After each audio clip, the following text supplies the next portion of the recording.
भरोसा मेरा तू ही सहारा है मेरा, मुश्किल समय में तू ही दिलासा, साथ रहेगा तू सदा। यीशु मसीह भरोसा मेरा, तू ही सहारा है मेरा, मुश्किल समय में तू ही दिलासा, साथ रहेगा तू सदा। करुणा भलाई तेरी सदा रहेगी मुझ पर, तेरे विश्वास योग्यता देखूंगा मैं उम्र भर। हम हाथ उठाकर गाएंगे, यीशु तेरा नाम लगे ऊंचा। हम हाथ उठाकर गाएंगे, यीशु तेरा नाम लगे ऊंचा। यीशु तेरा नाम लगे ऊंचा, यीशु तेरा नाम लगे ऊंचा।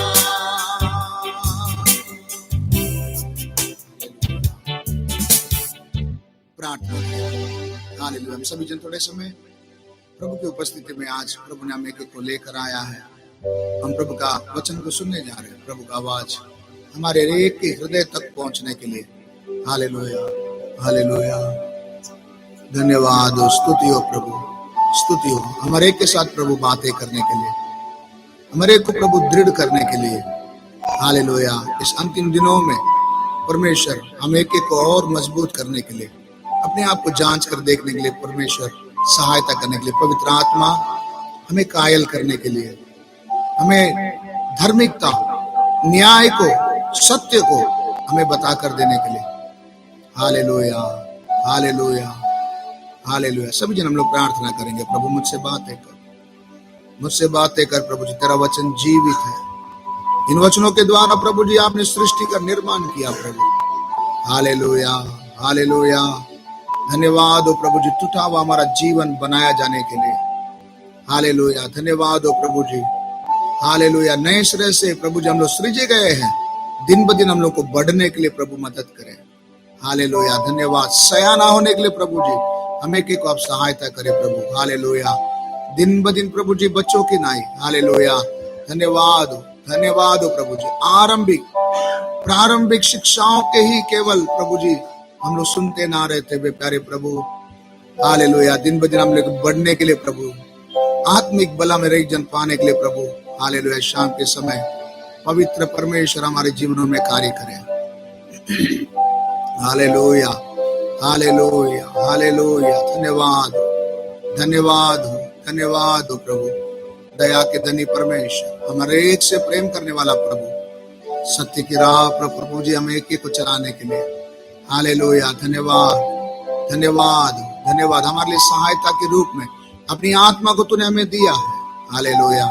पवित्र आत्मा की आवाज को सुनने के लिए हमें एक को आप सहायता करे प्यारा परमेश्वर। हालेलुया। मन की कठोरता को दूर करे प्रभु जी। हालेलुया। धन्यवाद हो, स्तुति हो प्रभु जी। हालेलुया। सहायता करिए प्रभु, सहायता करिए। Hallelujah, hallelujah. धन्यवाद, धन्यवाद हो, स्तुति हो प्यारा परमेश्वर। हालेलुया।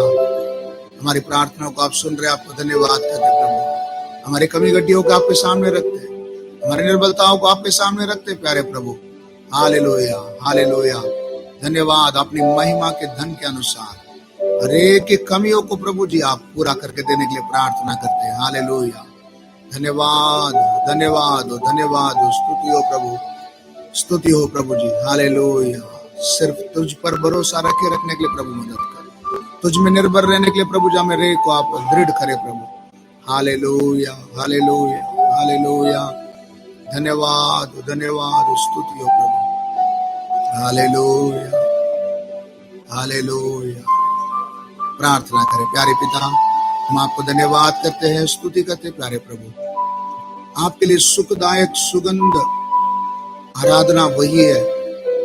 हम अपने शरीरों को जीवते पवित्र ग्रहण योग्य करके समर्पित करना। प्यारे परमेश्वर, उस आराधना को करने वाले से हम एक एक जन बनने के लिए प्रभु हमारे हर एक के साथ आप बातें करें प्रभु। आपके हाथों पर सौंपते हैं। पवित्र आत्मा में हर एक को आप ताबे में ले, सिखाने के लिए, सीखने के लिए प्रभु जी हमारे एक को आप सहायता करें। मन की आंखों को खोल कर दे प्रभु जी। हालेलुया। आपने दिए हुए एक एक अधिकारों को इस्तेमाल करने के लिए हमारे एक को सक्षम बनाइए प्रभु। छोटे बच्चों से लेकर बड़े बुजुर्ग तक सभी को तेरे हाथों पर सौंपते हैं। यीशु मसीह के पवित्र नाम से मांगते हैं, आमीन, आमीन। पढ़ेंगे आज के लिए, अध्ययन के लिए हम लोग पढ़ेंगे लूका रचित सुसमाचार, उसका 18 अध्याय 1 से लेकर हम लोग पढ़ेंगे। लूका 18 अध्याय 1 से लेकर पढ़ेंगे। फिर उसने इसके विषय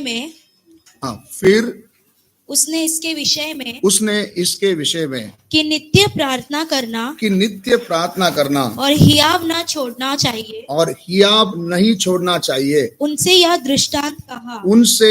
दृष्टांत कहा। किसी नगर में एक न्यायी रहता था जो न परमेश्वर से डरता था, और न किसी मनुष्य की परवाह करता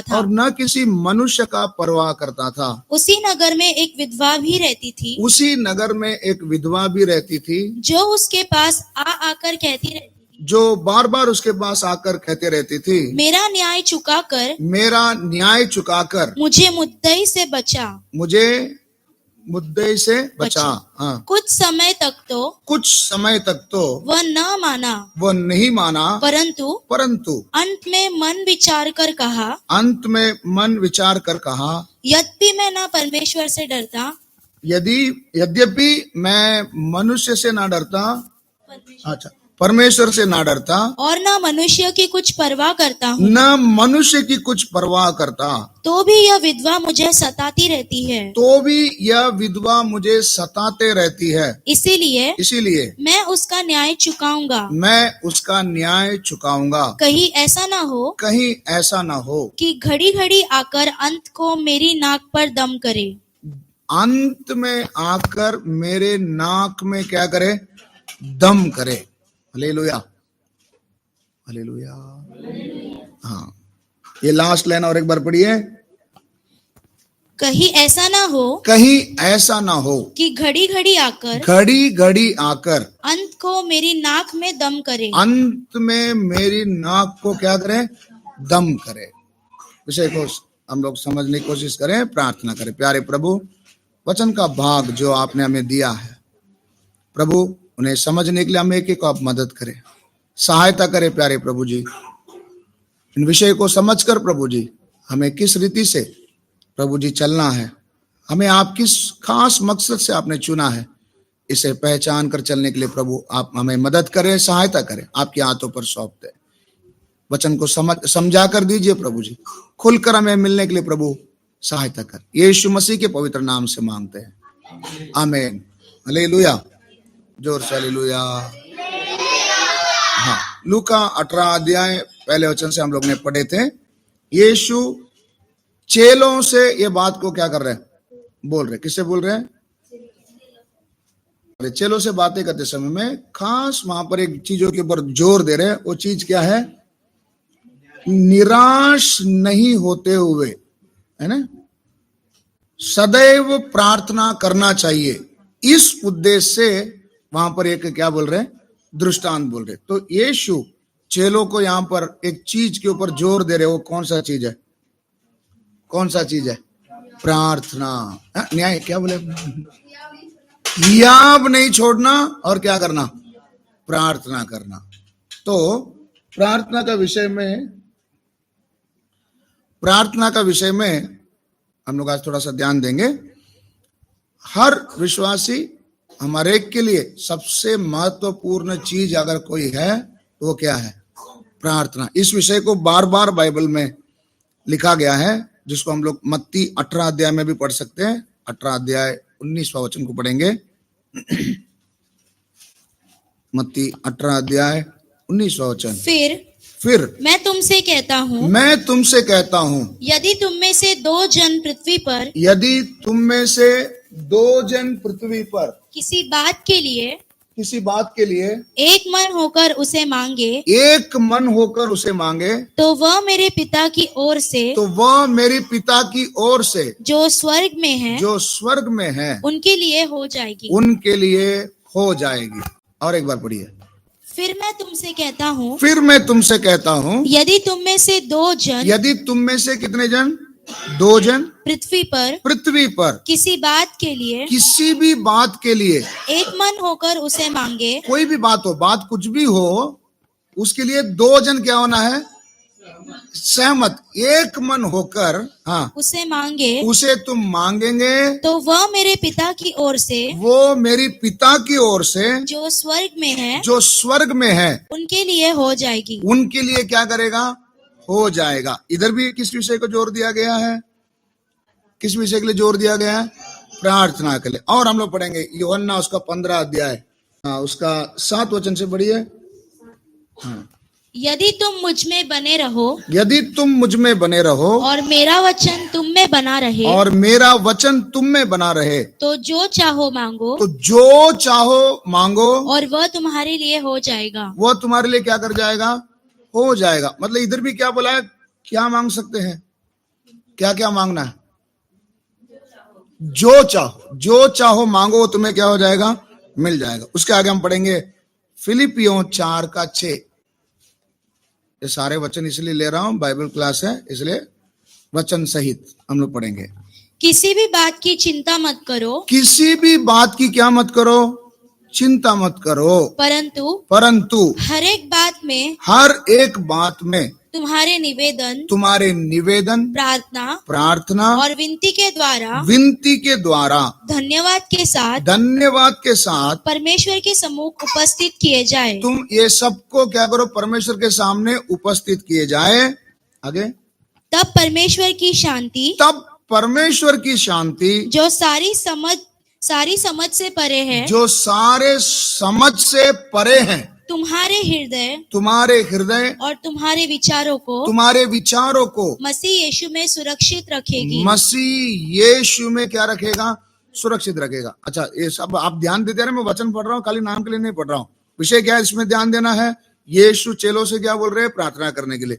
दूसरा हमने देखा, दो जन किसी एक विषय के लिए, कोई भी बात हो, किसी भी एक विषय के लिए एक मन होकर प्रार्थना करेंगे, वो तुम्हारे लिए हो जाएगा। उसके बाद हमने पढ़ा यूहन्ना 15 अध्याय में क्या पढ़ा?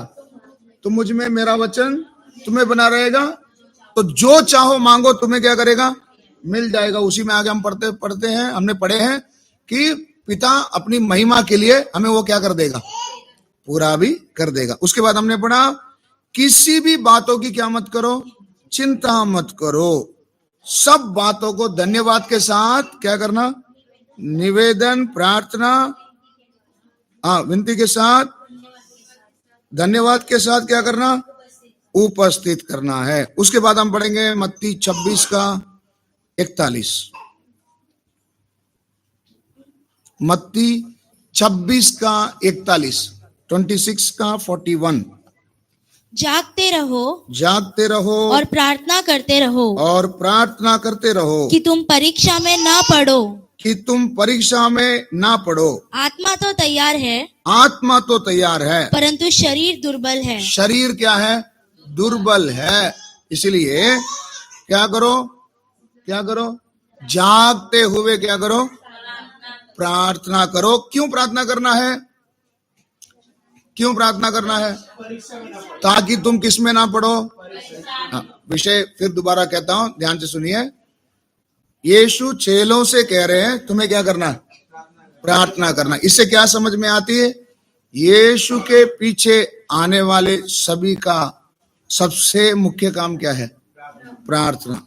तो प्रार्थना को मुख्यत्व देते समय यीशु कहते हैं 2 या 3 जन मेरे नाम से जहां पर भी इकट्ठा हो, अभी एक मन होकर जो भी विषय के लिए क्या करेंगे, मांगेंगे, वो तुम्हें क्या हो जाएगा, मिल जाएगा। फिर हमने देखा मेरा वचन तुम में बना रहेगा तो तुम जो चाहो तुम मांगो, तुम्हें क्या हो जाएगा। आगे हमने देखा किसी भी बातों की क्या मत करो, चिंता मत करो। एक वचन है, जरा ढूंढ लेना। यदि तू आनंदित है तो संगीत सैम्स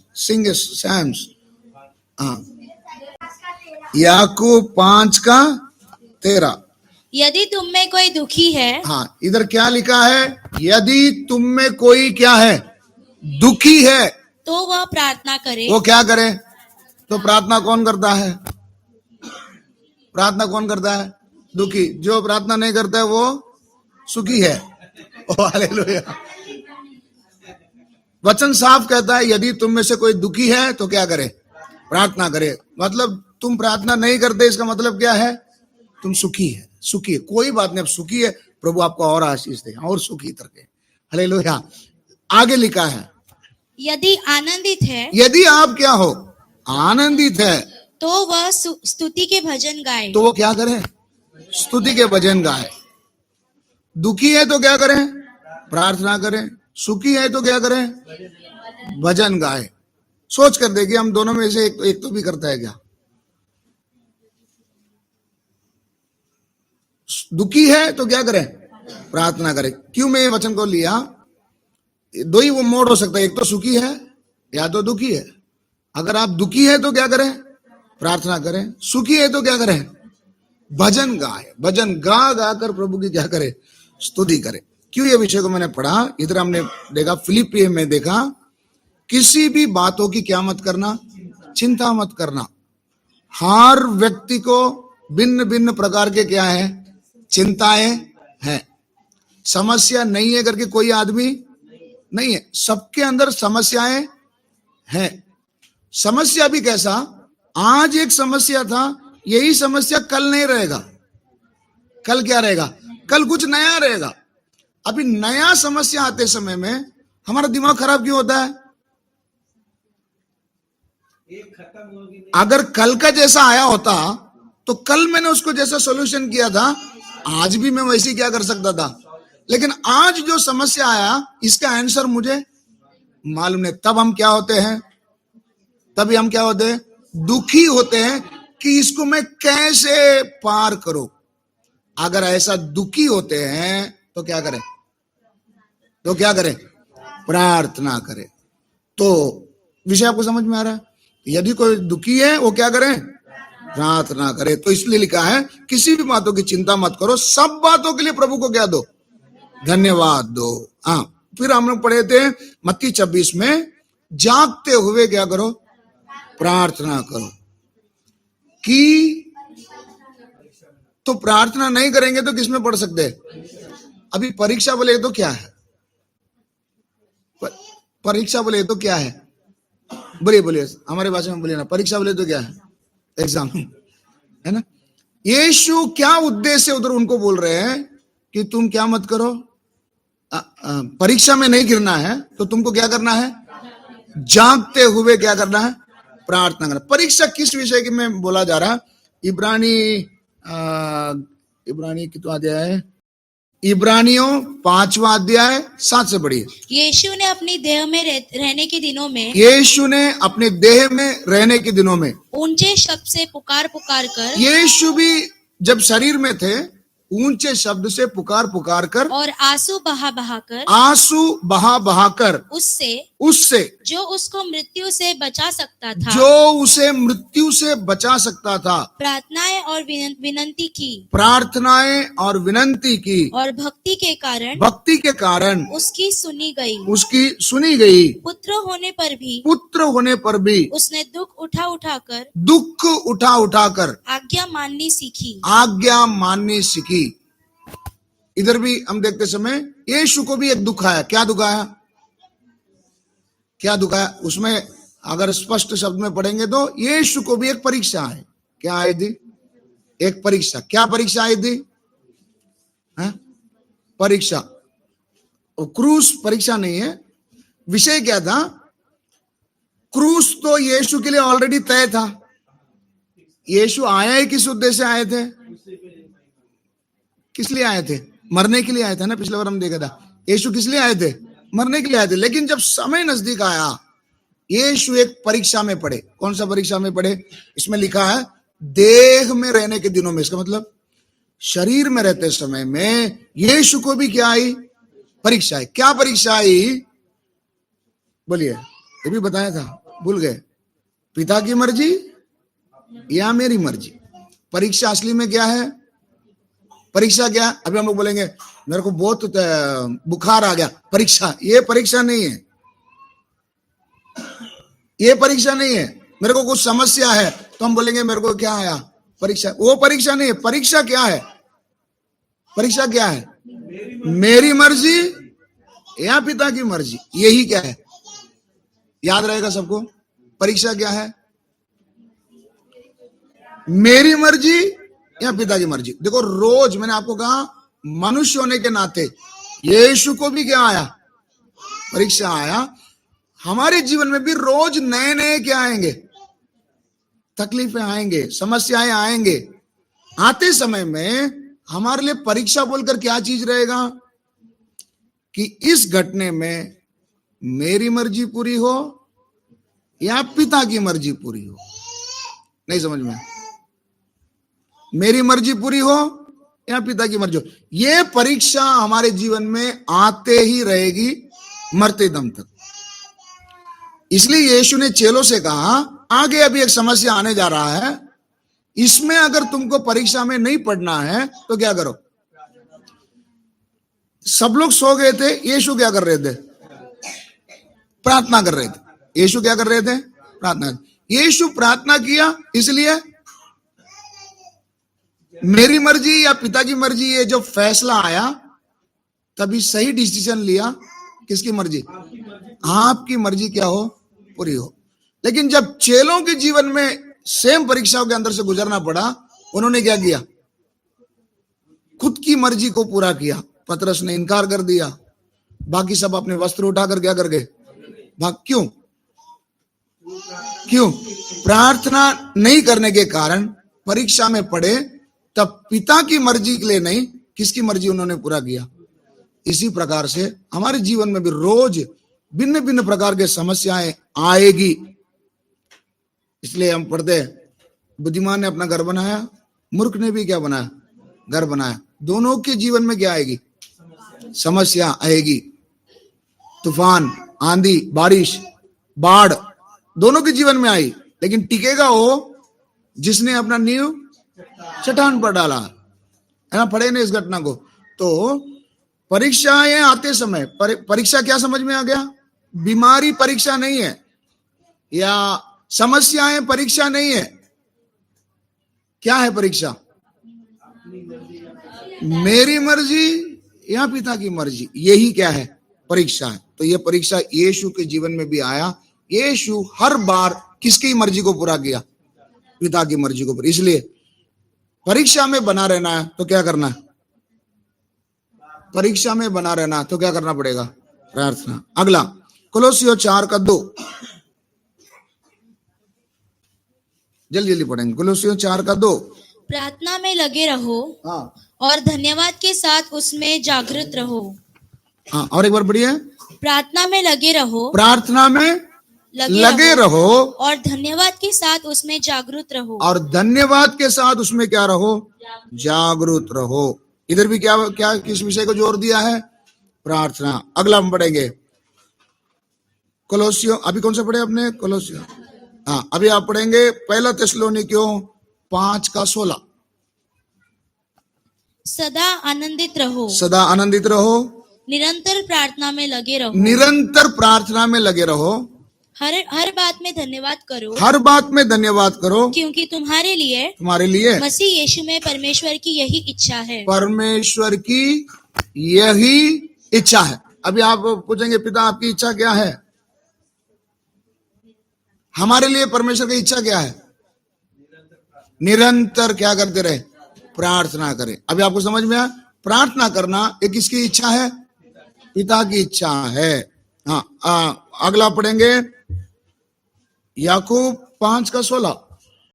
इसीलिए तुम आपस में एक दूसरे के सामने इसलिए तुम आपस में एक दूसरे के सामने अपने अपने पापों को मान लो, अपने पापों को मान लो, और एक दूसरे के लिए प्रार्थना करो, और एक दूसरे के लिए क्या करो? प्रार्थना करो, जिससे चंगे हो जाओ। जिससे तुम क्या हो जाओ? चंगे हो जाओ। है ना? 2 जन मिलकर प्रार्थना करना किसी भी विषय के लिए, हाँ, वो प्रार्थना क्या हो जाएगी? पूरी हो जाएगी। है ना? तो इधर भी क्या बोला है?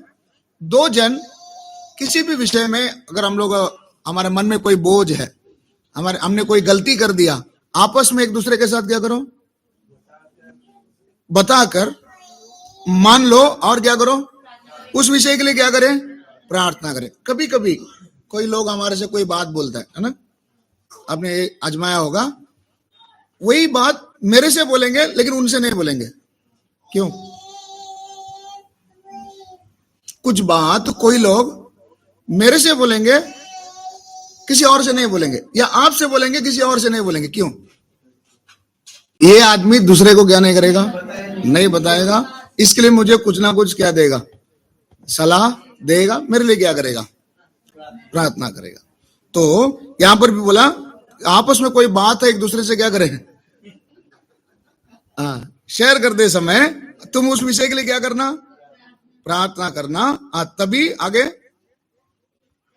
एक दूसरे के सामने अपने अपने पाप मान लो, और एक दूसरे के लिए प्रार्थना करो, जिससे चंगे हो जाओ। जिससे चंगे हो जाओ। आगे, धर्मी जन की प्रार्थना के प्रभाव से, धर्मी जन की प्रार्थना की प्रभाव से बहुत कुछ हो सकता है। क्या हो सकता है? बहुत कुछ हो सकता है। उसके साथ हम पढ़ेंगे मत्ती 6:6। परंतु जब तुम प्रार्थना करे तो अपनी कोठरी में जा, और द्वार बंद करके अपने पिता से जो गुप्त में है प्रार्थना कर। तब तेरा पिता जो गुप्त में देखता है तुझे प्रतिफल देगा। तुझे क्या देगा? प्रतिफल देगा। तो प्रार्थना कैसे करना है? गुप्तदर्शी पिता के पास एकांत में जाकर क्या करें?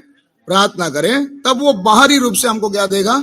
उसका प्रतिफल देगा। उसके बाद हम पढ़ें रोमी 8:26। इसी रीति से आत्मा भी हमारी दुर्बलता में सहायता करता है। क्योंकि हम नहीं जानते कि प्रार्थना किस रीति से करना चाहिए। परंतु आत्मा आप ही ऐसे आहे भर भर कर जो बयान से बाहर है हमारे लिए विनती करता है। हमारे लिए क्या करता है? विनती करता है। यीशु भी देह में रहने के दिनों में कैसे प्रार्थना करते थे? कैसे प्रार्थना? इब्रानी पढ़े ना 5 अध्याय, फिर एक बार पढ़िए 7वां वचन। यीशु अपने देह में रहने के दिनों में ऊंचे शब्द से पुकार कर, कैसे? ऊंचे शब्द से और पुकार कर, और आंसू बहा कर क्या करते थे? यीशु कैसे? यीशु ने हमें दिया हुआ नमूना कैसा है? कैसे प्रार्थना किए थे? ऊंचे शब्द से और आंसू बहा कर। यीशु प्रार्थना करने के लिए कौन सा जगह चुने थे? एकांत, पहाड़, आखिर में क्रूस में जाने से पहले गेत्सेमने की बाग। इसी तरह से हम इस सारा यीशु के जीवनी को हम लोग देखते समय ये सारा वचन उसके साथ क्या हुआ? मिला हुआ है। उसके साथ हम पढ़ेंगे 1 यूहन्ना 5 अध्याय 14 और 15। और हमें उसके सामने जो हियाव होता है वह यह है कि यदि हम उसकी इच्छा के अनुसार कुछ मांगते हैं, तो वह हमारी सुनता है। वो हमारी क्या करता है? सुनता है। आगे पढ़िए। जब हम जानते हैं 15 हो गया। हाँ, जब हम जानते हैं कि जो कुछ हम मांगते हैं वह हमारी सुनता है, तो यह भी जानते हैं कि जो कुछ हमने उससे मांगा वह पाया है। वो क्या किया है? पाया है। आखिरी एक वचन आप पढ़ेंगे, मरकुस 11:24। मरकुस 11:24। इसीलिए मैं तुमसे कहता हूँ कि जो कुछ तुम प्रार्थना करके मांगो तो प्रतीति कर लो कि तुम्हें वो मिल गया और तुम्हारे लिए हो जाएगा। और तुम्हारे लिए ऐसा ही क्या कर जाएगा? हो जाएगा। और एक बार पढ़िए। इसलिए मैं तुमसे कहता हूँ तुम जो कुछ प्रार्थना में मांगते हो विश्वास करो कि वह तुम्हें मिल गया है वो तुम्हें क्या किया जाएगा? दिया जाएगा। तो प्रार्थना करते समय में तुम ये विश्वास करो तुम्हें वो क्या हो गया? मिल गया। तो क्या हो जाएगा? मिल जाएगा। तो हम पूछेंगे मैं भी कितना प्रार्थना किया, मुझे क्यों नहीं मिला? तो इधर लास्ट में हमने पढ़ा था 1 यूहन्ना 5 में, वो चीज मांगना है जो पिता के इच्छा के अनुसार का। तो मैं मांगने वाला चीज अगर पिता की इच्छा के अनुसार का होगा वही मेरे लिए क्या होगा? मिलेगा। उदाहरण के लिए हमने प्रार्थना का विषय में हम देखे थे, एलिया ने भी क्या किया? प्रार्थना किया। एलिया भी हमारे जैसा सुख दुख भोगी मनुष्य था, उसने भी क्या किया? प्रार्थना किया। उसका प्रार्थना को परमेश्वर ने क्या कर लिया? सुन लिया। क्यों सुना? अभी बताओ।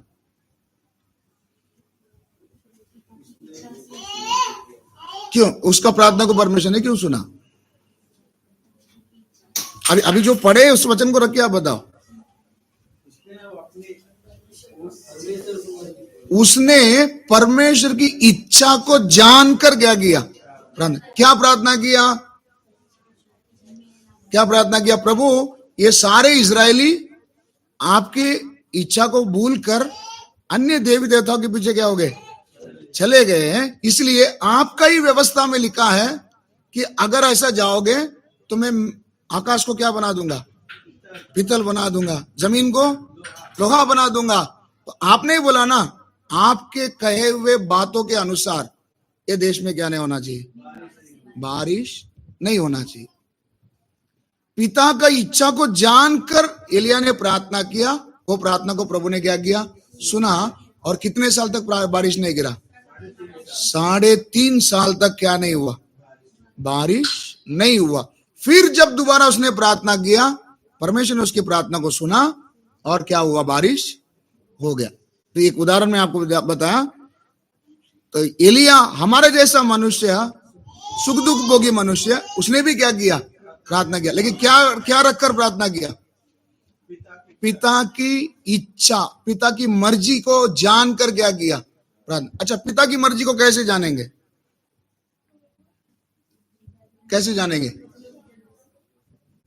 पिता की मर्जी क्या है करके कैसे मालूम पड़ेगा? इसलिए हमारे हाथ में क्या दिया है? बाइबल दिया है। तो इससे हमको अच्छे से समझ में आता है, जो व्यक्ति वचन नहीं पढ़ता, सिर्फ प्रार्थना करता, उसकी प्रार्थना नहीं सुनाई देगी। क्यों नहीं सुनाई देगी? क्योंकि उसको पिता की इच्छा है मालूम ही नहीं। फिर वो चाहे 1 घंटा करे या लगातार कई सालों तक उपवास करके क्या करे? प्रार्थना करे, वो प्रार्थना को भी प्रभु क्या नहीं करेगा? नहीं सुनेगा। है ना। उपवास प्रार्थना 2 प्रकार का, एक है भूख हड़ताल, एक क्या है? भूख हड़ताल। है ना। कोई हमारी इच्छा पूरा होना है तो भूख हड़ताल कर देना। तो भूख हड़ताल करके परमेश्वर से जबरदस्ती करवा दे, फिर भी नहीं होता। ऐसा कभी आजमाया आपने? है ना। भूख हड़ताल करके भी लास्ट में फिर जाने दो, ये प्रभु मेरा प्रार्थना क्या नहीं करेगा? नहीं सुनने वाला नहीं है। क्यों ऐसा होता है? क्योंकि वो प्रार्थना हमने किसकी इच्छा के अनुसार की? अपनी इच्छा के अनुसार की। इसलिए प्रार्थना करने के लिए भी कंटाल आता है। हमसे ज्यादा समय प्रार्थना होता भी नहीं है। क्यों नहीं होता? एक आदमी जबरदस्ती बिठाएगा तो मजबूरी से क्या करते हैं? बैठते। क्यों ऐसा? क्योंकि अपनी मर्जी से करने जाओगे तुम क्या नहीं कर सकते? प्रार्थना कभी नहीं कर पाओगे। इसीलिए आपको क्या जानना होगा? पिता की मर्जी क्या करना पड़ेगा, जानना होगा, तभी तुम क्या कर सकते? प्रार्थना कर सकते। सुन रहे सब लोग? अभी पढ़ा पढ़ रहे हैं क्या? सबको समझ में आ रहा है? तो किसकी प्रार्थना को प्रभु सुनेगा? जो पिता के मर्जी के अनुसार प्रार्थना करते हैं, उन्हीं की प्रार्थना क्या की जाएगी? सुनी जाएगी। समझाने के लिए, किसी ने मेरे को एक थप्पड़ मार दिया। क्या कर दिया? किसी ने मुझे एक थप्पड़ मार दिया। मेरे को अभी दिल में बहुत दर्द है ना, दुखी है, तो मैं क्या करूंगा? प्रार्थना। तब मैं क्या प्रार्थना करूंगा? प्रभु, उसने मेरे ऊपर क्या उठा दिया, उसका हाथ क्या हो जाए? सूख जाए। दर्द से हम बोलेंगे नहीं? बोले करते हम सब किए एक समय, है ना? प्रभु उसका टांग तोड़ दे। हम करते नहीं करते? ऐसे प्रार्थना को उपवास के साथ भी अगर आप बैठ के करोगे, प्रभु सुनेगा क्या? क्यों नहीं सुनेगा? क्यों? वचन में तो लिखा है, तुझे जो छूता है मेरी आंखों की पुतली को छूता। प्रभु तूने बोला ना उसको छू। बोल सकते नहीं बोल सकते? तो वो होगा क्या? वो प्रार्थना प्रभु सुनेगा? नहीं सुनेगा। क्यों नहीं सुनेगा? क्योंकि दुष्टों की अंत को भी प्रभु क्या नहीं करता? पसंद नहीं करता। एक दुष्ट का मौत को भी प्रभु क्या नहीं खुश नहीं होता है। तो उसके लिए क्या किया जाए? क्या किया जाए? यीशु ने क्या किए थे? यीशु ने क्या किए थे? यीशु ने क्या प्रार्थना की है? जब मैं दूसरा आगमन में आऊंगा तब मैं तुमको दिखाता हूं, ऐसे बोले। क्या किया यीशु ने? बोले पिता ये क्या कर रहे हैं नहीं जाने। अगर इन लोगों को मालूम होता है क्या कर रहे हैं तो ये क्या नहीं कर देते? नहीं करे। ये लोग अज्ञान है, नहीं समझदार नहीं है, इसलिए पिता इन्हें क्या कर? इन्हें क्षमा कर। तो यीशु ने वो नमूना दिया, हमें भी क्या ही प्रार्थना करना? यही नमूना को क्या करना है? मैं एक उदाहरण आपको बताया। बाइबल में हमारी जिंदगी में रोज आने वाली समस्याओं को कैसे सामना करना है, किधर लिखा है? क्यों हम सबने आपके हाथों में एक एक बाइबल दिया? क्योंकि सब बात हम इधर बैठ के क्या नहीं कर सकते, समझा नहीं सकते। तो आपको अकेले में घर में बैठकर क्या करना है? पढ़ना है। पढ़ते समय में पिता की मर्जी क्या है उसको आप क्या कर पाओगे? जान पाओगे। उसके अनुसार अगर आप प्रार्थना करोगे, आपकी प्रार्थना प्रभावशाली होगी। कैसी होगी? है ना? धर्मियों की प्रार्थना कैसी होगी?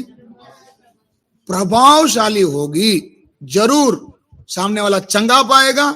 सामने वाला जो विषय को आपके पास पहुंचाया है उसका प्रभु उनके लिए क्या देगा? प्रतिफल देगा, उत्तर देगा। उनके जीवन में बदलावट क्या करेगी? आएगी। और सबसे बड़ी बात, प्रार्थना कैसा करना है हम नहीं जानने के कारण हमारे लिए, हम बोलते ना मेरे को प्रार्थना करने के लिए नहीं आता है। इसलिए परमेश्वर ने हमारी मदद के लिए किसको दिया है? पवित्र आत्मा को दिया है। पवित्र आत्मा से बढ़कर प्रार्थना कर रहे, कैसे समझ में आएगा? पवित्र आत्मा सबसे पहली बात, तुम प्रार्थना करते समय में तुम्हारे मन में आएगी कि मैं उसके लिए बद्दुआ दूं, लेकिन अंदर से एक आवाज आएगा नहीं, वो नहीं करना, क्योंकि वचन में ऐसा लिखा है। ये कौन याद दिलाता है? उस समय में प्रार्थना चलते चलते आपको क्या करता है? याद दिलाता, सिखाता है, वचनों को याद दिलाता। कई सालों पहले आपने पढ़ा हुआ वचन या किसी से सुना हुआ वचन आपको प्रभु क्या करता है? याद दिलाता। उन विषय को इच्छा के अनुसार की प्रार्थना करने के लिए पवित्र आत्मा क्या करता है? सहायता करता है। साथ ही साथ आहें भरने के लिए, है ना, किस विषय के लिए हमें क्या करना है? आहें भरकर प्रार्थना करना। जैसा यीशु ऊंचे स्वर से आंसू बहा कर क्या करते थे? प्रार्थना करते थे। वो प्रार्थना पवित्र आत्मा हमारे द्वारा भी क्या करेगा? कराएगा। नहीं समझ में आ रहा। अगर ये प्रार्थना नहीं रहेगा तो कुछ ही क्षणों में हमारी प्रार्थना आमीन में खत्म हो जाएगा। समझ में आ रहा है? तो हमारे लिए सहायता किसकी जरूरत है? तो परमेश्वर ने अपनी आत्मा को हमें क्यों दी है? कई कारण हैं, उनमें से एक कारण क्या है? क्या है? प्रार्थना करने के लिए पवित्र आत्मा को हमें क्या किया है? दिया है। अभी विषय है प्रार्थना करने की क्या जरूरी है। प्रार्थना करने की क्या जरूरी है, जबकि परमेश्वर सब कुछ क्या करता है? जानता है। वो सर्वज्ञानी है, होने वाली बातों को भी पहले से क्या करता है? जानता है। उसे कोई सिखा नहीं सकते हैं। सब कुछ वो अपने दिमाग से क्या कर सकता है? कर सकता है, जानता है। फिर क्यों हमें बैठकर क्या करना है? प्रार्थना करना है। इसका कोई जवाब आप दे सकते हैं? आपने कभी सोचा इस विषय को? हाँ, पढ़िए उत्पत्ति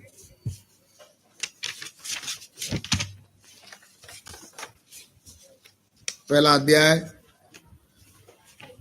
26 वचन पढ़िए।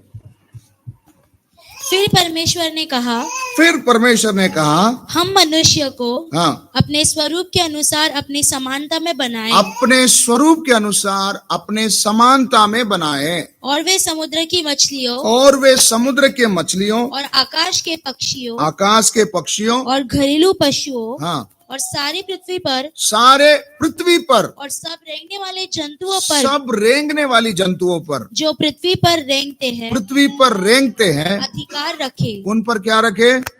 अधिकार रखे। याद होगा, आप हम लोग पिछले सप्ताह में ये वचन को याद किए थे। परमेश्वर ने मनुष्य को क्यों बनाया?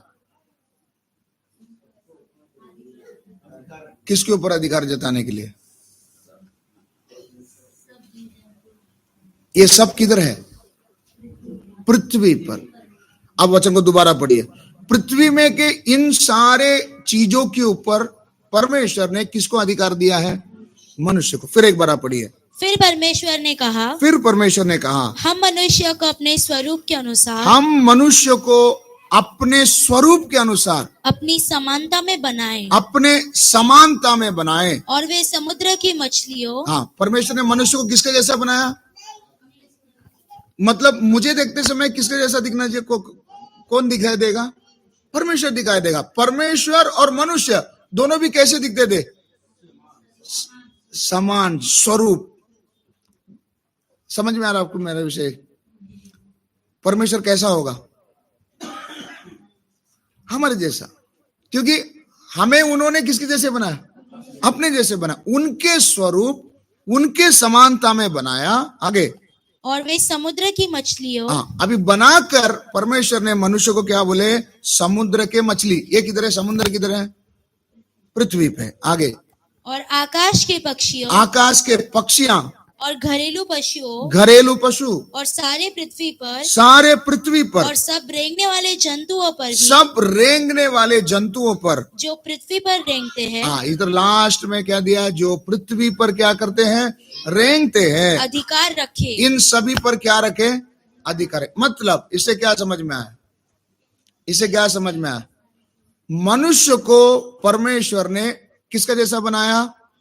अपने स्वरूप और अपने समानता में बनाया। बनाकर उन्होंने बनाया वह पृथ्वी के ऊपर क्या दिया? अधिकार दिया। इधर बोला अभी इन सब चीजों के ऊपर अधिकार कौन रखेगा? अधिकार का मतलब क्या है? इनको कंट्रोल, इनका नियंत्रण अभी किसके हाथ में? किसके हाथ में दिया परमेश्वर ने? हम मनुष्य के हाथ में क्या किया है?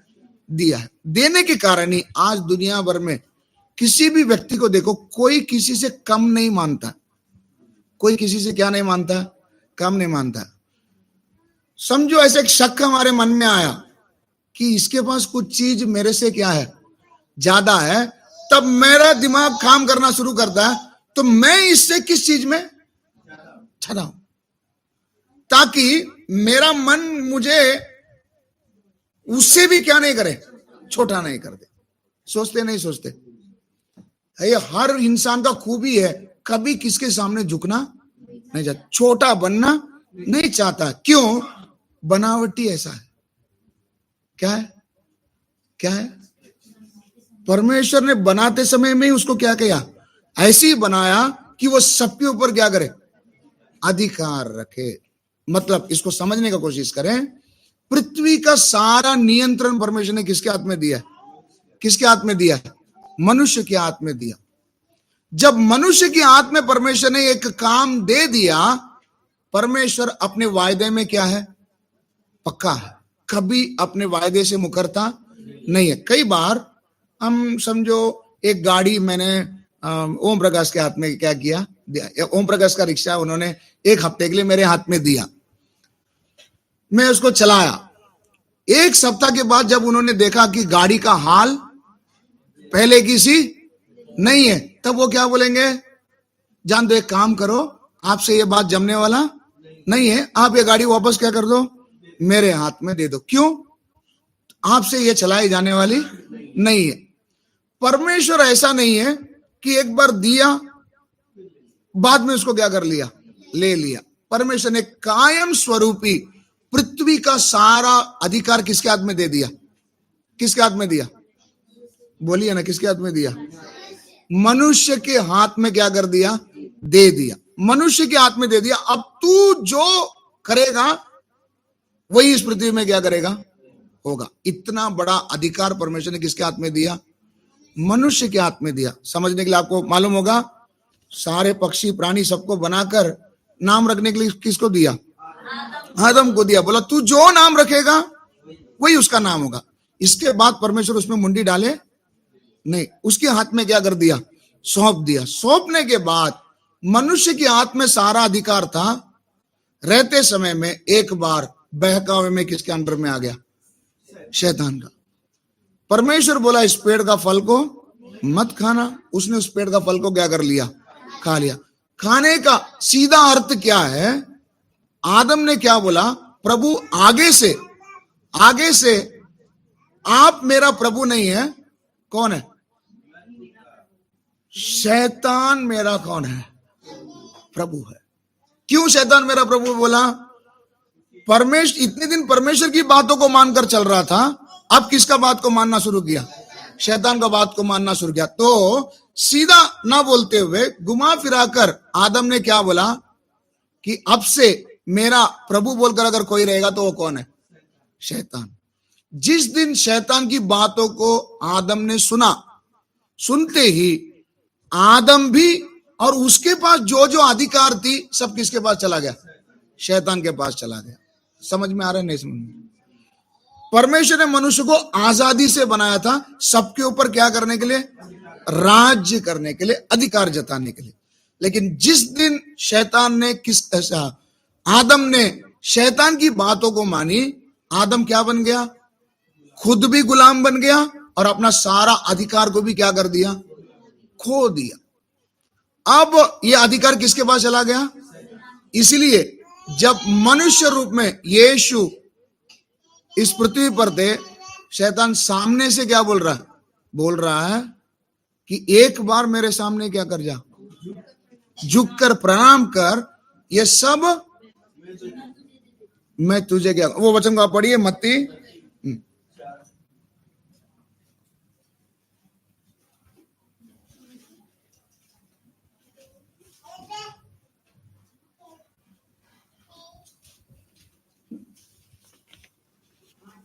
कितना अध्याय है? 4:8 से पढ़िए।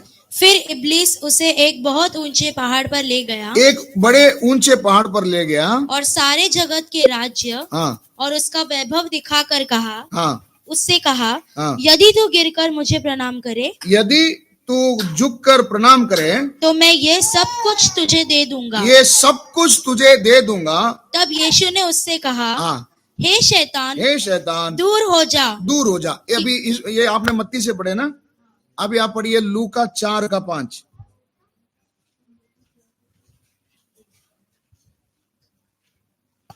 तब शैतान उसे ले गया और उसको पल भर में जगत के सारे राज्य दिखाए, जगत के सारे राज्य को दिखाए, और उससे कहा, मैं यह सब अधिकार मैं ये सब अधिकार और इनका वैभव तुझे दूंगा, मैं तुझे दूंगा, क्योंकि वो मुझे सौंपा गया है। वो मुझे सौंपा गया है। सब लोग पढ़े, सब लोग ध्यान दे रहे हैं।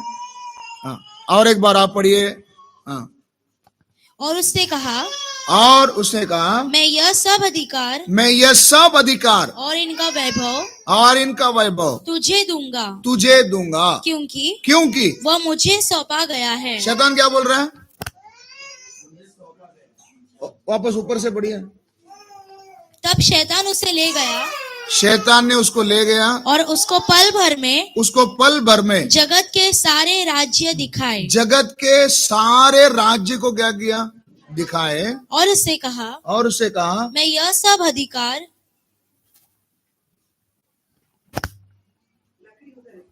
लकड़ी ना अभी अंदर डाल के बंद कर दूंगा, पहले बोलता हूँ। और एक बार। तब शैतान उसे ले गया। शैतान यीशु का अभी क्या ले रहा है? परीक्षा ले रहा है ना। परीक्षा बोले तो क्या है? और एक बार बताइए, परीक्षा बोले तो क्या? संजय भाई, परीक्षा बोले तो क्या है? सामना करना। बोलिए, किसको याद है? रंजू बहन बताओ, परीक्षा बोले तो क्या? मेरे और पिता की मर्जी को पूरा करना, ये परीक्षा है। स्पष्ट बताओ ना, किसी को आप समझाते समय ऐसे समझाओगे? किसी ने अगर पूछा परीक्षा बोले तो क्या क्या क्या बताओगे? सहमत बताओ। हाँ, मेरे सामने दो प्रश्न आता है। क्या है? पिता की मर्जी को पूरा करूं या मेरी मर्जी को पूरा करूं? ये उलझन में हम जब पढ़ते हैं उसको बोलते हैं परीक्षा। विषय समझ में आ रहा? नहीं समझ में आ रहा? अभी आज सुबह 7 बजे स्कूल में जाना है। सुबह 7 बजे स्कूल में जाना है। नींद भी अच्छा आ रहा है। मेरी मर्जी पूरा करूं या स्कूल की मर्जी को पूरा करूं? विषय समझ में आ रहा है? किसकी मर्जी पूरा करें? विषय समझ में आ रहा है?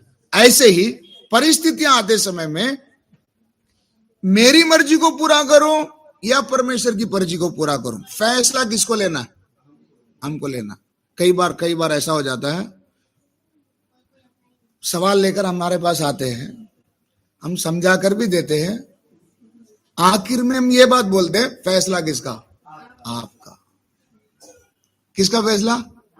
विषय ये है, इसका आंसर ये है, अभी करना नहीं करना वो किसके ऊपर है। क्यों ऐसा बोलना पड़ता है? कल के दिन बोलते हैं आपने तो बोले थे। किसने बोले थे? इसलिए बाबा वो रिस्क हमने क्या करेंगे? नहीं लेंगे। विषय ये है, इसका आंसर ये है, फैसला किसका? आपका। ताकि कल को ये नहीं बोले आपसे हमने पूछा था, आपने ही हमको क्या किया था। नहीं समझ में आ रहा। अभी आपके सामने भी आप क्यों प्रार्थना में आते? क्यों प्रार्थना में आते? बोलिए ना। मुझे परमेश्वर को और जानना है। मेरा जीवन का अधिकार को मुझे क्या करना है? समझना है ना। मुझे पापों से क्या पाना है? छुटकारा पाना है। मुझे भी जीना है। इसलिए मैं जानने के लिए प्रभु के पास क्या करता हूं? आता हूं। अभी बच्चों से पूछेंगे तो क्या बोलेंगे? घर में जाएगा तो ठाला बंद रहेगा और बाहर जाएगा तो फिर फटकी मिलेगा। इसलिए किधर आना पड़ता है? ऐसे बोलने वाले जोर से हालेलुया। सुना मैं क्या बोला? मैं क्या बोला? सुना ही नहीं तो तू क्या बोलेगी? तू समझ में आया क्या बोला? क्यों आगे इधर बैठा? इधर क्यों आया? घर में टाला, मम्मी इधर, इसलिए इधर क्या किया? ऐसे है या कैसे? मैं ये सब क्यों उदाहरण आपको बता रहा है? कई बार हमें ही मालूम नहीं क्यों आ रहे,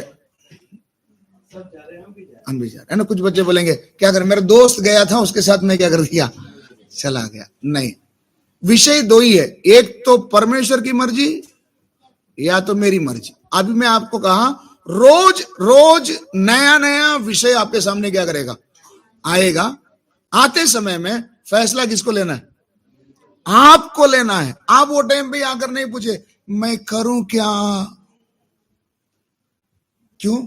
आपको परमेश्वर ने फैसला लेने का अधिकार नहीं दिया है, आपको विवेक नहीं दिया है, आपको समझदारी नहीं दिया है।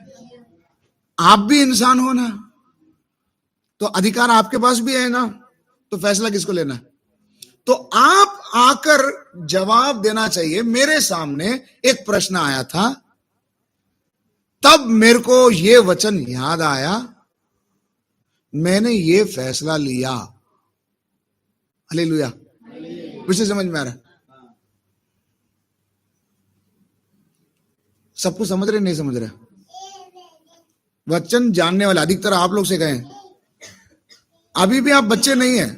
वचन एक बाइबल एक बार पढ़ चुके हैं, एक बार 10 बार पढ़ चुके हैं, कितने प्रचार क्या कर चुके, सुन चुके हैं। अभी आकर आप पूछना नहीं कि मैं ये करूं क्या।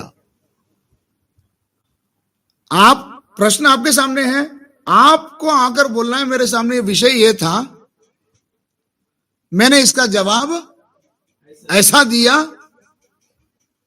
अब मालूम पड़ा मैंने जो जवाब दिया था वो क्या था, सही था। ये नतीजे में आकर आपको क्या करना है, जवाब देना। यीशु के पास में भी यही विषय आया था। शैतान क्या बोल रहा है, एक ऊंचे पहाड़ पर लेके जाकर खड़ा कर दिया और क्या बोला, वापस पढ़िए। तब शैतान उसे ले गया और उसको पल भर में जगत के सारे राज्य दिखाए और उससे कहा, हाँ, मैं यह सब अधिकार और इनका वैभव तुझे दूंगा क्योंकि वह मुझे सौंपा गया है। शैतान जब भी इधर ये बोल रहा है, ये सब मुझे क्या किया गया है, सौंपा गया है। और जिसे चाहता हूँ उसको दे देता हूँ। शैतान बोलता है ये सब मैं उसे देता हूँ जिसे मैं चाहता हूँ। नहीं समझ में? शैतान, अब ये सारा संसार किसके हाथ में, ऐसा कैसा हो गया? दिया किसके हाथ में था, आदम के हाथ में था। आदम के हाथ से शैतान के हाथ में कैसे चला गया? परमेश्वर ने निकाल कर उधर दे दिया क्या? कैसा गया?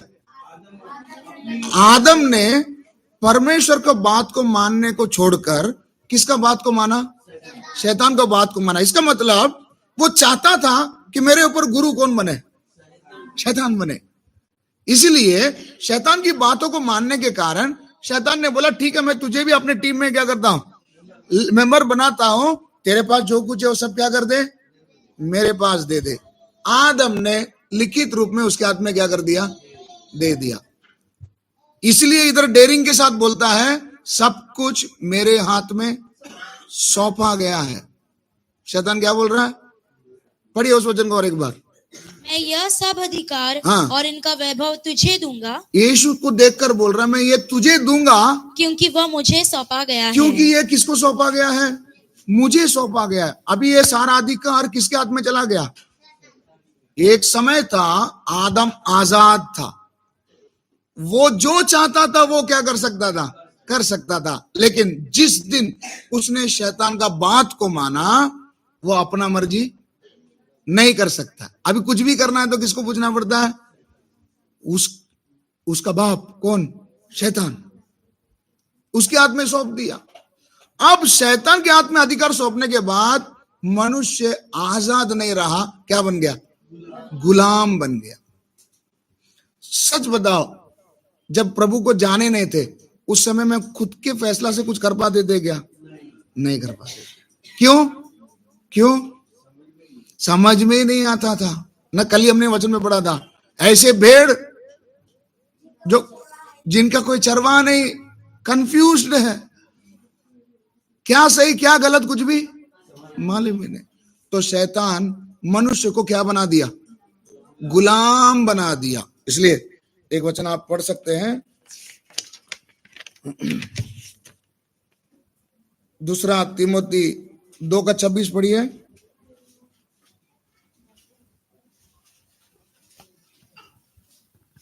और हाँ, इसके द्वारा उसकी इच्छा पूरी करने के लिए हाँ, सचेत होकर हाँ, शैतान के फंदे से छूट जाए। इफिसियों 2:2 पढ़िए।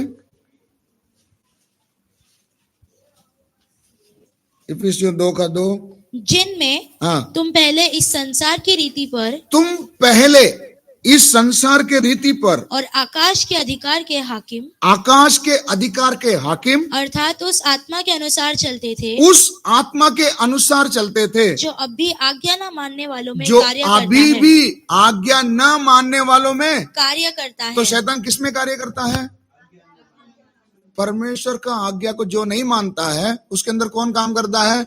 शैतान काम करता है। उसके साथ आप और एक वचन पढ़िए, पहला यूहन्ना 5:19। पहला यूहन्ना 5:19। हम जानते हैं कि हाँ, हम परमेश्वर से है, हम परमेश्वर से है, और सारा संसार उस दुष्ट के वश में पड़ा है। क्या लिखा है?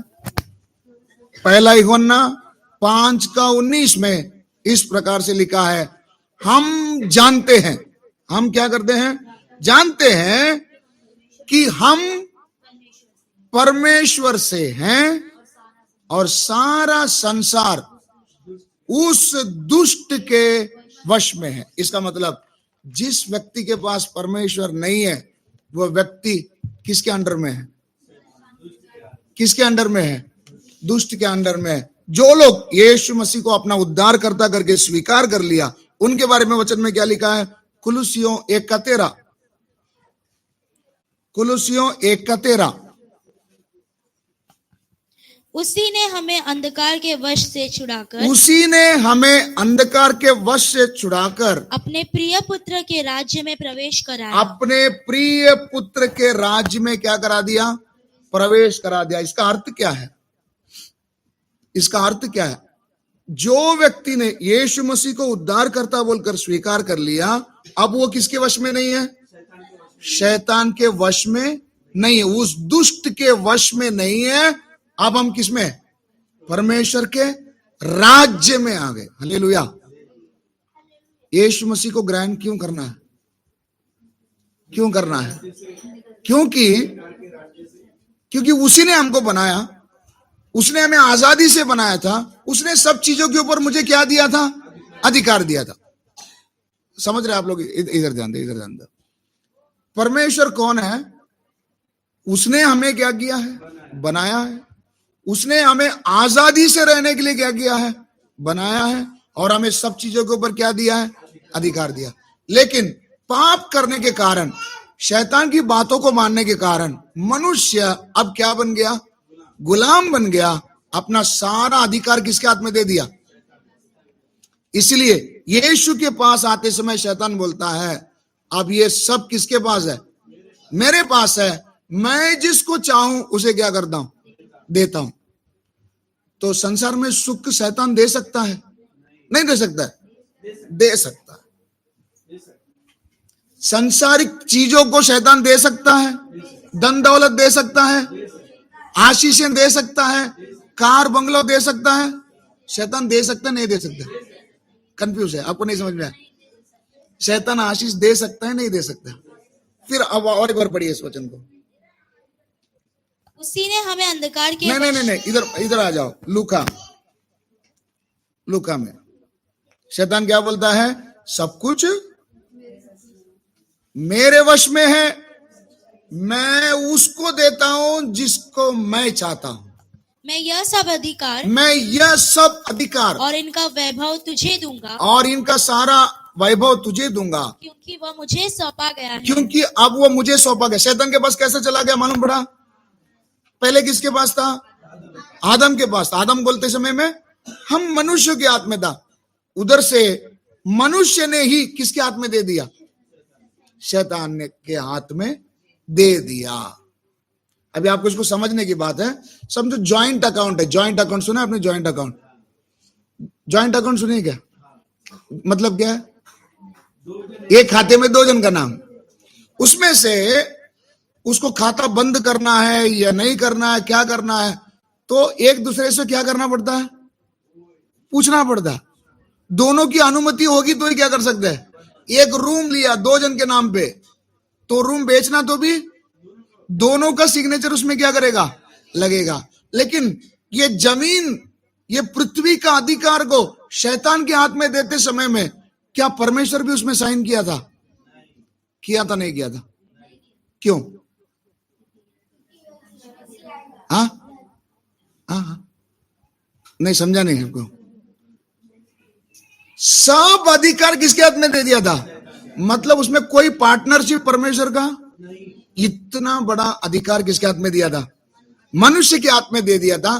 तभी वो बेचते समय में उधर किसका सिग्नेचर का जरूरत नहीं पड़ा? परमेश्वर का सिग्नेचर का जरूरत नहीं पड़ा। आदम ने गुपचुप उसको क्या कर दिया? बेच दिया। विषय समझ में आ रहा? नहीं समझ में? बेच देने के बाद शैतान अब सृष्टिकर्ता से ही बोलता है, अगर तुझे चाहिए तो मुझे प्रणाम कर, मैं उसको देता हूं जिसे मैं चाहता हूं। तो शैतान किसको चाहेगा? जो उसको खुश करता है, जो उसकी बातों को मानता है। उसको खुश करने वाले को वो जो चाहेगा वो क्या करेगा? देगा। इसका अर्थ क्या है? अब सारा पृथ्वी किसके अंडर में है? शैतान के अंडर में। मनुष्य भी किसके अंडर में है? शैतान के अंडर में। इसलिए सांसारिक आशीष है, सांसारिक दौलत, सांसारिक सुख कौन भी दे सकता है। इसलिए अद्भुत काम कलीसिया में, चर्च में भी होता है, बाहर भी क्या करता है? चमत्कारें होती है। लेकिन इसका अर्थ ये नहीं कि उधर भी कौन है?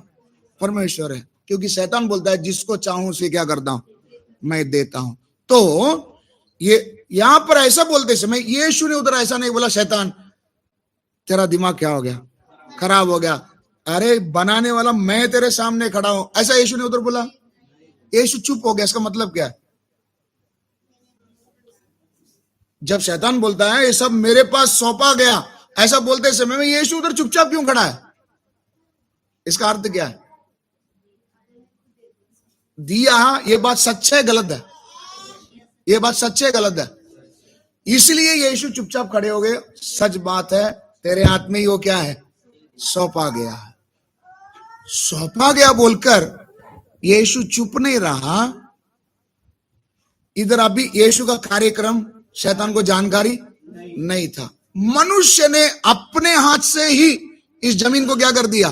बेच दिया। सृष्टिकर्ता परमेश्वर को अच्छा नहीं लगा, इसलिए फिर दोबारा वो जमीन को उसके हाथ से क्या करना है? लेना है।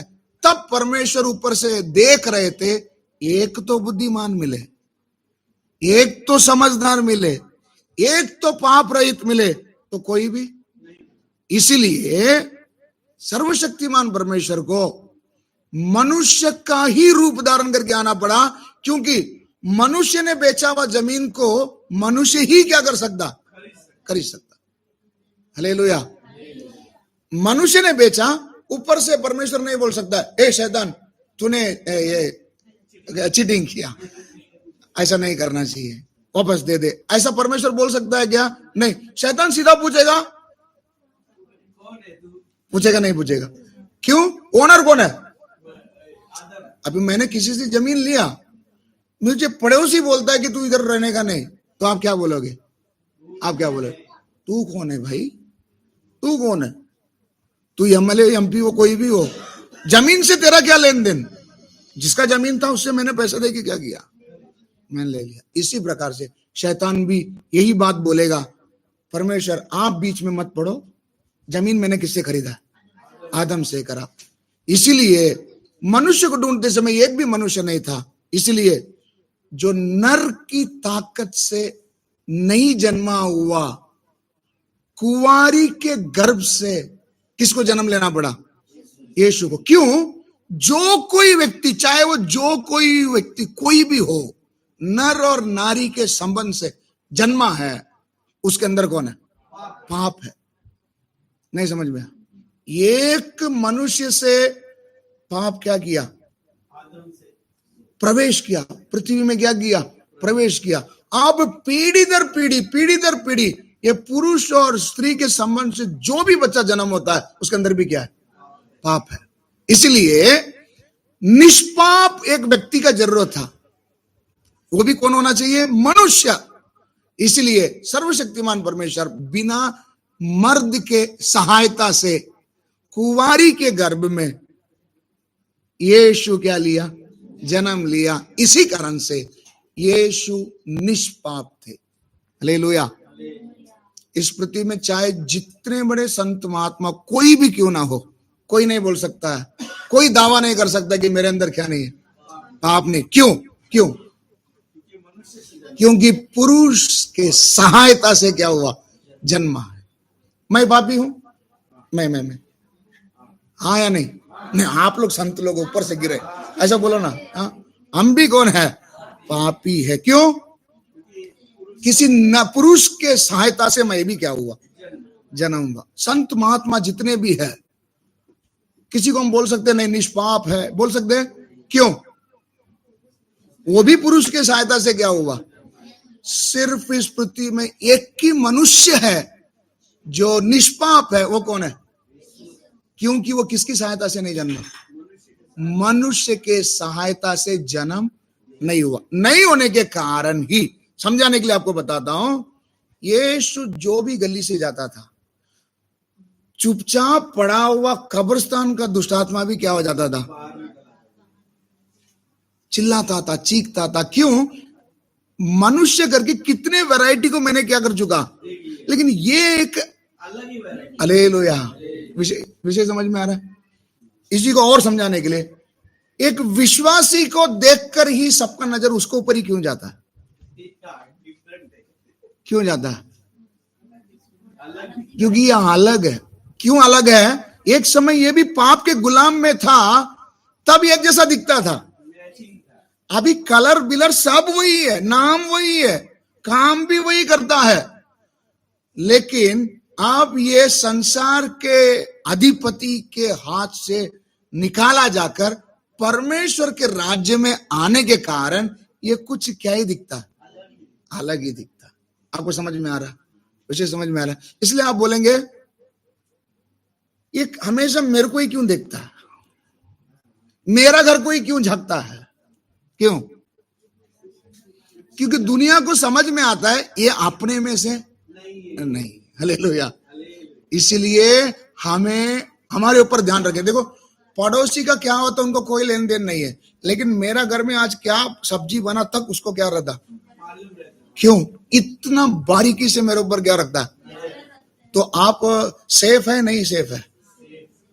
नहीं समझ में आया है ना? सब लोग का नजर मेरे ऊपर है, मतलब कैमरा चारों तरफ से किसके ऊपर है? सुरक्षित है, इसलिए आपको कोई खतरा नहीं होगा। पहले कोई हमको पूछता नहीं था, लेकिन अभी सब हमारे ऊपर क्या रखा? नजर रखा। Hallelujah, hallelujah. क्यों? अभी हम लोग धर्मी बन गया। क्या बन गया? है वही शरीर में, वही जात, वही धर्म, वही सब कुछ है, लेकिन फर्क इतना है, मेरा पाप क्या हो चुका? धुल जाने के कारण मैं अभी कुछ अलग ही क्या करता। इसलिए किसी के पास जाकर सलाह पूछने नहीं जाएंगे, किसी के पास अपने दुख सुख बताने नहीं जाएंगे। किसके पास ही आएंगे? हमारे ही पास आएंगे। क्यों आएंगे? क्योंकि ये आदमी कुछ क्या है? अलग है। तो परमेश्वर ने हमें अलग करके क्या कर दिया? बनाया। यही यीशु मसीह मनुष्य रूप धारण करके इस पृथ्वी में आने का वजह आपको समझ में आ गया? क्यों? क्यों? मनुष्य ने खोया हुआ अधिकार को ये खुद ही मनुष्य ही बोल सकता है, मेरा बाप का चीज मुझे क्या कर, मुझे रिटर्न दे करके लड़ सकता है। इसलिए यीशु भी क्या बन के आया? मनुष्य बनकर आया। मनुष्य बनकर आकर शैतान से लड़कर अधिकार को वापस क्या कर दिया? शैतान के हाथ से क्या कर लिया? छीन लिया। अब ये सारा विषय आपको बाइबल में से पढ़ेंगे, आपको समझ में आ जाएगा। शैतान के हाथ से उस अधिकार को क्या कर लिया? ले लिया। लेने के बाद मनुष्य बड़ी मुसीबत से, मैंने इस अधिकार को वापस क्या किया है? लिया है। अब भूल चुक से भी मेरे पास इस चीज के लिए क्या नहीं करना, नहीं आना करके नहीं बोला, या पिता के पास जाकर ये नहीं बोला, पिता एक बार तो आपने गलती कर दिया, ये इनको देखे, दोबारा इनको क्या मत करना, देना नहीं बोलकर सारा अधिकार को लेकर किसके पास नहीं गया? पिता के पास नहीं दिया, लिया वह उसी आशीष को किसके हाथ में दे दिया? फिर से किसके हाथ में दिया? हालेलुया। किसके हाथ में दिया है? जोर से हालेलुया। जो अधिकार हमने खो दिया था, क्या अधिकार को खोया था? सारे संसार के ऊपर का अधिकार। फिर से यीशु ने हम मानव जाति के बदले में एक लीडर बन के, है ना, कोई भी लड़ाई करना होता तो एक लीडर की जरूरत है ना, वो आगे आगे जाएगा, उसके पीछे हम तुम्हारे, हालेलुया। हमारा अध्यक्ष कौन है? नेता हो तो, हालेलुया। हमारा प्रभु यीशु मसीह ने हमें सब कुछ लौटा कर किसके हाथ में दिया? किसके हाथ में दिया? हम क्यों क्यों क्यों हम लोग यीशु के पास आते मालूम है? हम लोग क्यों यीशु के पास आए मालूम है क्या? अब मैं गुलाम नहीं हूं। संसार ने मुझे क्या बना के रखा था? गुलाम। वो जो बोलेंगे उनका ही सुन के चलना। लेकिन आज मुझे ऐसा नहीं रखा। प्रभु ने मुझे सब चीजों के ऊपर क्या दिया? सब सब सब बोलेगा तो सब, बीमारी के ऊपर, रोगों के ऊपर, मेरे एरिया में होने वाला सारा प्रोग्राम के ऊपर भी किसका नियंत्रण है? अधिकार। हालेलुया। इससे एक बात समझ में आता है, मनुष्य जो चाहेगा वही पृथ्वी पर क्या करेगा? होगा। नहीं समझ में? मनुष्य जो चाहेगा वही पृथ्वी पर क्या करेगा? होगा। इसलिए बोला तुम जो कुछ पृथ्वी पर बांधेगा स्वर्ग में बांधेगा, जो कुछ तुम इस पृथ्वी पर बंधन खोलोगे। आज एक विश्वासी से दुनिया क्यों डरती मालूम है क्या? क्यों डरती मालूम है क्या? ये इसके साथ अगर हम लड़ेगा, कुछ भी क्या कर सकता? ये लोग कुछ भी कर देते हैं। लोग लहू पिला देते हैं ना, क्या पिला देते हैं? लहू नहीं पिलाते, कुछ जहर भी नहीं पिलाते। हमारे ऊपर जब आ गई ना, हमारे ऊपर अगर कुछ आ गई ना, हम सिर्फ क्या कर दे? क्या कर दे? इसलिए यीशु ने बोला क्या करो? इसलिए यीशु ने क्या बोले? प्रार्थना करो। क्यों? प्रार्थना में क्या करते हम लोग? प्रार्थना में हम लोग क्या करते? हमारे दर्द को किसके पास रखते? पिता के पास रखते हुए मैं बोलता हूं, प्रभु ये चीज मेरे घर में या मेरे मोहल्ले में नहीं होना। हालेलुया। आज भी यीशु पिता के पास कौन बनकर बैठा मालूम है? मध्यस्थ। आप पढ़ेंगे पहला तिमोथी 2:5-6, जल्दी पढ़ेंगे। क्योंकि परमेश्वर एक ही है। परमेश्वर कितना है? एक ही है। और परमेश्वर और मनुष्य के बीच में भी, परमेश्वर और मनुष्य के बीच में भी एक ही बिछवई है। एक ही बिछवई है। अर्थात मसीह यीशु जो मनुष्य है। जो कौन है?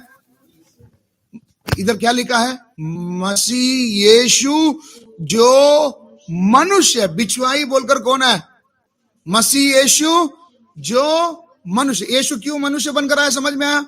मानव के हाथ से खोया हुआ अधिकार को फिर दोबारा लेने के लिए परमेश्वर नहीं जा सकता। कौन ही जाना पड़ेगा? मनुष्य ही जाना पड़ेगा। वो भी कैसा होना चाहिए?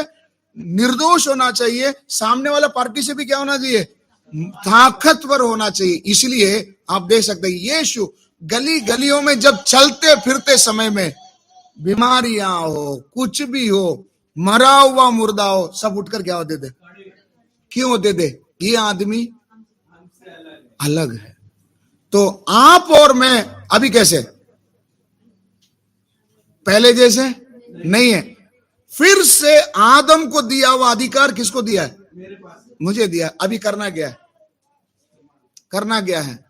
कैसे इस्तेमाल करना है? कैसे इस्तेमाल करना है?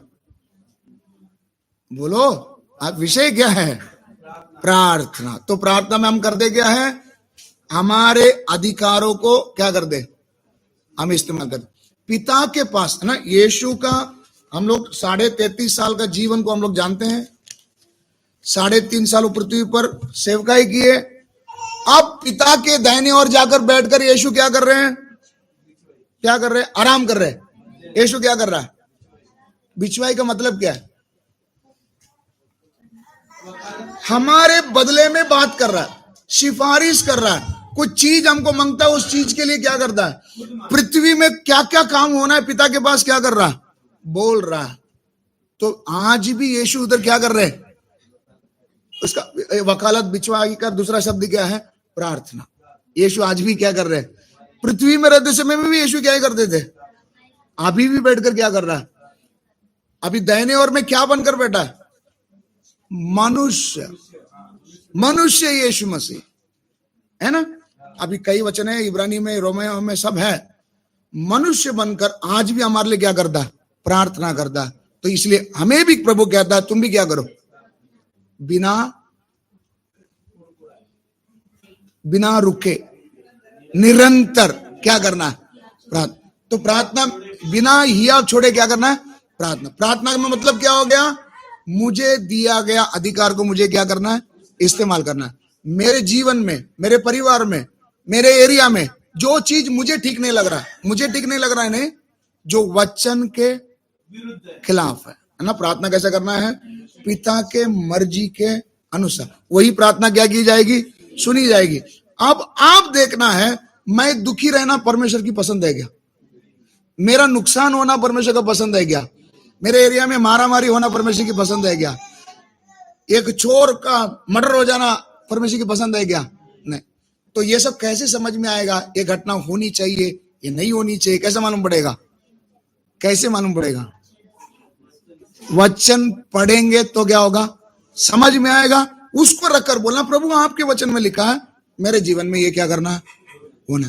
क्योंकि आप जैसे बोलेंगे वैसे पिता इस पृथ्वी में क्या करेगा? काम करेगा। क्योंकि अधिकार किसके हाथ में? किसके हाथ में? आदम के हाथ में। किसके हाथ में? प्रार्थना करेंगे, प्रार्थना करेंगे। हालेलुया। सब लोग घुटने पर हो जाएंगे। मैं क्यों इस परमेश्वर के सामने अपना सर झुकाता हूं? उसने मुझे अधिकार दिया है। मेरा खोया हुआ अधिकार को उसने वापस मुझे लौटाया। हालेलुया। प्रार्थना। कोई बात नहीं करेगा। इधर आगे देखो, कभी देखा नहीं कि मम्मी को? प्रार्थना करें, आंख बंद करें, प्रभु से प्रार्थना करें। प्यारे प्रभु, कितना बड़ा अधिकार तूने मुझे देकर रखा। मुझे संसार ने गुलाम बनाकर रखा था। मेरे जात, मेरे धर्म ने मुझे गुलाम बनाकर रखा था। शैतान ने मुझे गुलाम बनाकर रखा था। समाज ने मुझे गुलाम बनाकर रखा था। मेरे घर के लोग मुझे गुलाम बनाकर रखे थे। मेरे अपने मुझे गुलाम बनाकर रखे थे। मेरी परिस्थितियां मुझे गुलाम बनाकर रखी थी। लेकिन खोया हुआ उन अधिकार को आपने ढूंढ कर मुझे दिया। इसलिए वचन में लिखा, खोए हुओं को ढूंढने और उनका उद्धार करने के लिए मसीह यीशु संसार पर आया। मुझे यीशु मिल गया। इसका खूबी क्या है? मुझे अपनी आजादी फिर दोबारा मिल गया। अब मैं आजाद हूं। अब मैं शैतान का गुलाम नहीं। अब मैं शैतान की किसी भी चीज का गुलाम नहीं है।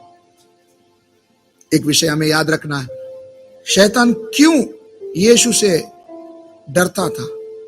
क्यों यीशु शैतान की नजर में या दुनिया के लोगों में नजर में अलग दिखता था? यीशु खुद कहता है, इस युग का अधिपति मेरे पास आ रहा है, उसका कुछ भी मेरे पास नहीं है।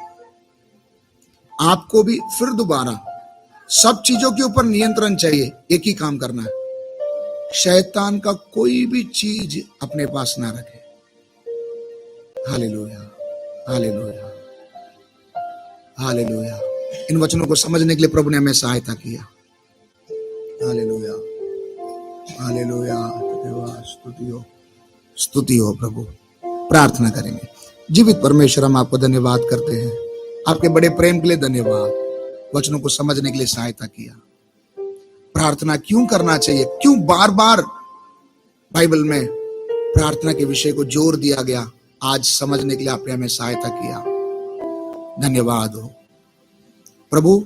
इसी रीति से हमारा जीवन काल आज के बाद चलने के लिए मदद कर। जो मैं चाहूं वैसा ही हो, क्योंकि वचन में लिखा है कि हम लोग जो भी चाहेंगे वो हो जाएगा, क्योंकि हम वही चाहेंगे जो पिता की मर्जी क्या है।